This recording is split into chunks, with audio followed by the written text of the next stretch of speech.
Tu ne peux pas conduire les gens où tu n'as jamais été. Un conducteur de louange n'est pas animateur, il n'est pas MC non plus, il n'est pas DJ non plus. Un conducteur de louange, c'est un adorateur qui nous emmène dans la présence de Dieu.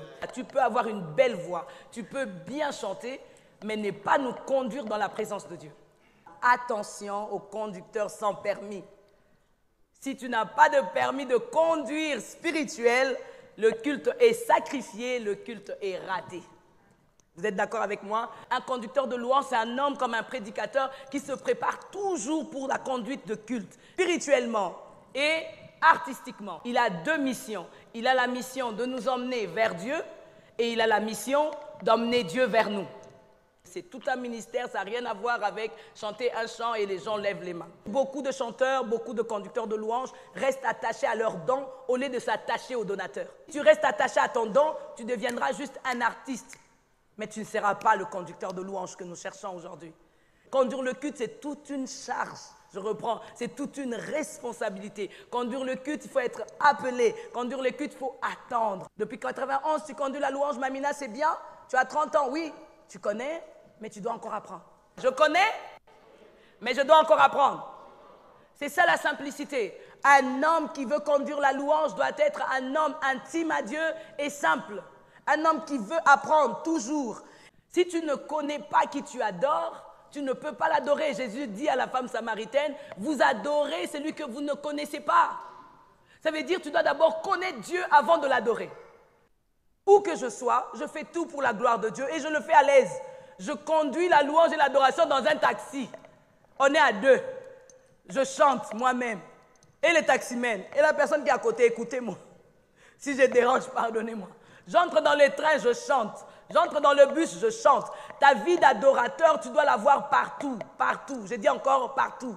Ne cherche pas la vie d'adorateur qu'ici à l'église, c'est pourquoi les gens se battent pour les micros. Mais si tu es un vrai adorateur, fais-les même dehors. Monte dans le métro, chante. Pour une bonne gestion et pour une bonne organisation de culte. Le conducteur de louange est très, très important dans un culte. J'aimerais parler vraiment aux hommes de Dieu qui négligent cette partie-là. Ils disent, faites-moi un chant, deux chants, et puis je prêche. Non, un conducteur de louange, c'est une personne qui vient faire siéger Dieu, et tu peux parler de la part de Dieu. Le pasteur fait le contraire du conducteur de louange. Lui, il est prédicateur, il ramène le message de Dieu vers le peuple, mais le conducteur, lui, il prend le peuple, il nous emmène vers Dieu. Ça permet d'avoir un culte équilibré. On doit avoir des lévites, des gens qui portent la présence de Dieu dans un culte. Lorsque tu joues à ton instrument, que la gloire descende sur toi. Dis Amen. Que bien-aimé, tu cherches l'onction, va dans la présence de Dieu.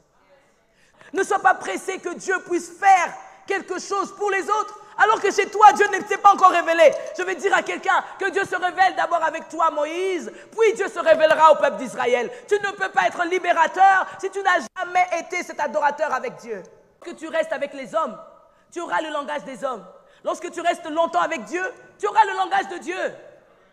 Les disciples étaient beaucoup avec Jésus, ils avaient le langage de Jésus. Même quand Pierre a dit, ah non, non, je ne le connais pas, on a dit, non, toi tu étais avec lui.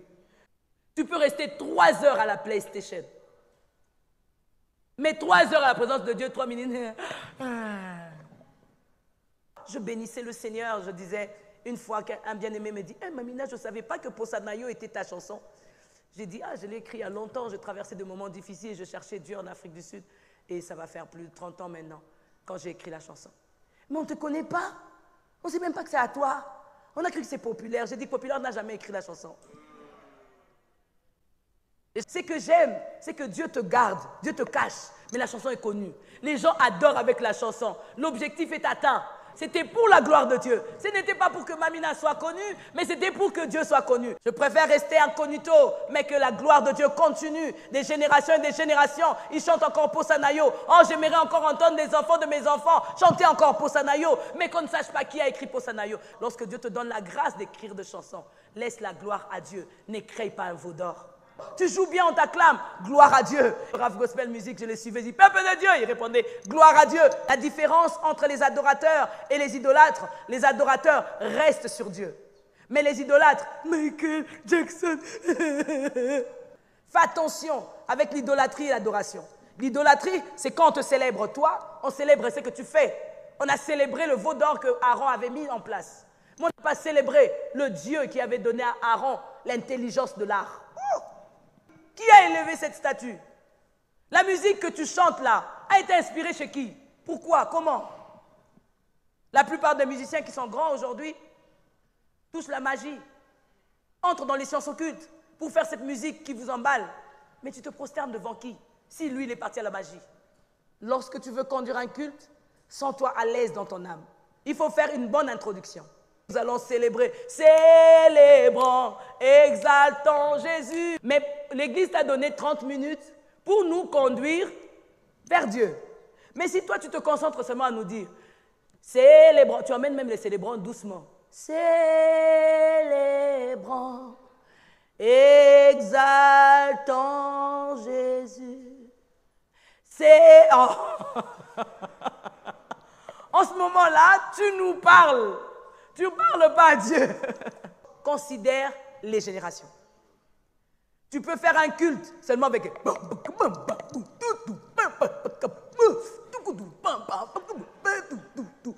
Tu n'as que les jeunes qui sautent, qui dansent. Et les pauvres mamans là.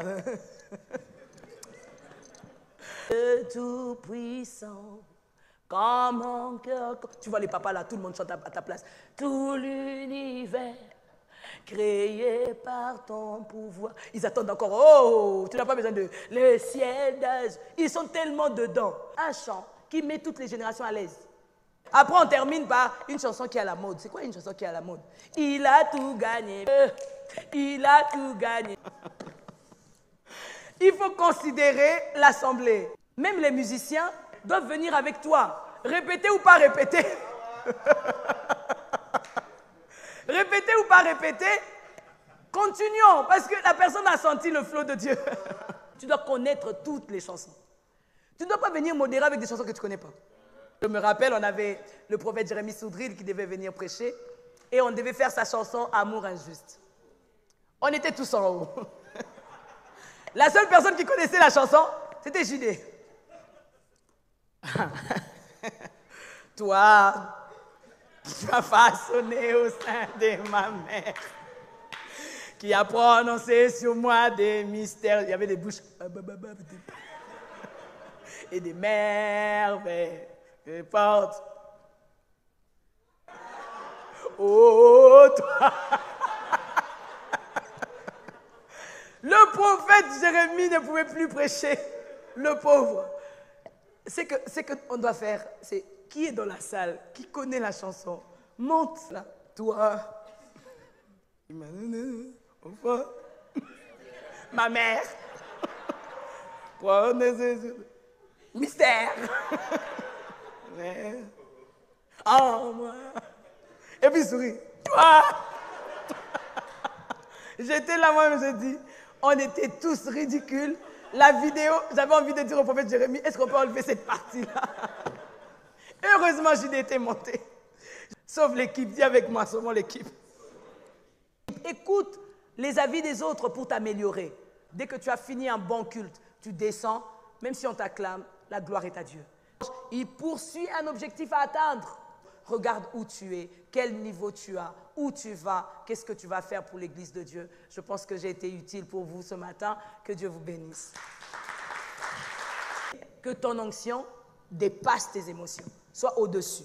Et ça, c'est vraiment une force pour un conducteur de louange. Tu gardes ton leadership malgré que tu es attaqué de tous côtés. Pasteur Atoms, comment il nous disait, ils étaient dans le groupe de Gaël. Eux, ils étaient derrière, Nadège aussi derrière. Mais la manière dont ils chantaient derrière, Alain Moloto les a décelés et il les a mis devant. Aujourd'hui, c'est un bon conducteur de louange qui nous bénit.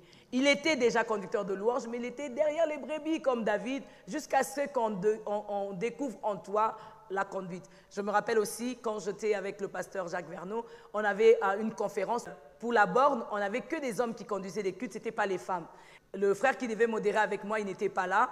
Il a eu un problème de transport, il est venu en retard et moi j'ai conduit. La manière dont j'ai conduit le culte, Jacques Verneau, il était debout. Les femmes peuvent chanter. Regardez la femme de Noëlla, regardez Mamie Noëlla, comment il... Depuis lors, la borne avait ouvert la conduite de culte même aux femmes. Je crois que la grâce peut être aussi aux femmes. Est-ce qu'on peut acclamer le Seigneur? Conducteur de louange ne peut pas être un scandale. Si pour toi tu as chaud, tu veux vraiment mettre décolleté jusque-là, tu mets quelque chose qui te sert ou quelque chose qui a beaucoup de griffes, tu mets beaucoup de bijoux, beaucoup de trucs qui attirent l'attention des gens, c'est pas bon.